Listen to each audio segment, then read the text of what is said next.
السلام علیکم، S M news کے ساتھ میں ہوں مقدر رضا۔ ایس ایم نیوز اسٹوڈیو میں خوش آمدید۔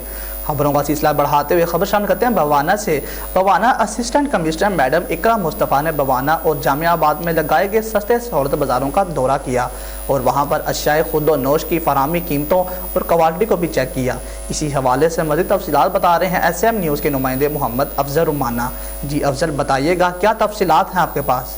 بھوآنہ اسسٹنٹ کمشنر میڈم اقرا مصطفی نے بھوآنہ اور جامعہ آباد میں لگائے گئے سستے سہولت بازاروں کا دورہ کیا اور وہاں پر اشیاء خوردنوش کی فراہمی قیمتوں اور کوالٹی کو چیک کیا۔ اس موقع پر اسسٹنٹ کمشنر میڈم اقرا مصطفی کا کہنا ہے بسم اللہ الرحمن الرحیم۔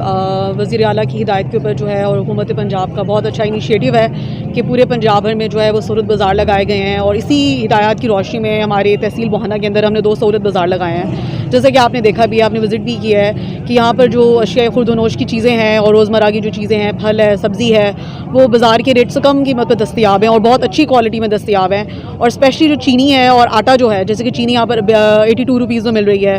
اس آٹے کا تھیلا جو ہے وہ عام مارکیٹ میں 860 روپے کا بک رہا ہے، تو ہم سہولت بازار میں 840 روپے کا دے رہے ہیں۔ اور یہ تمام جو ایکٹیویٹی ہے سہولت بازار ہیں، یہ عوام کو ریلیف فراہم کرنے کے لیے اور جو ہے قیمتوں کو جو ہے کنٹرول میں رکھنے کے لیے بیسیکلی حکومت پنجاب کی ہدایت کے اوپر لگائے گئے ہیں، اور جو ہے عوام اس سے فائدہ اٹھا رہی ہے۔ وزیر اعلیٰ پنجاب عثمان بزدار کی ہدایت پر پنجاب بھر کی طرح بھوآنہ میں بھی 2 سہولت بازار لگائے گئے ہیں۔ یہاں پر اشیاء خوردنوش، سبزیاں اور پھل اعلیٰ کوالٹی کی وافر مقدار میں دستیاب ہیں۔ ان کا یہ بھی کہنا ہے چینی 82 روپے فی کلو اور آٹے کا 20 کلو گرام کا تھیلا جو کہ مارکیٹ سے 860 روپے میں ملتا ہے، سہولت بازار سے 840 روپے میں دستیاب ہے۔ میڈم اقرا مصطفی کا کہنا ہے کہ شہری یہاں آئیں اور خریداری کریں، سہولت بازار سے فائدہ اٹھائیں۔ کیمرہ مین محمد عارف ڈکو کے ساتھ محمد افضل رمانہ، بھوآنہ۔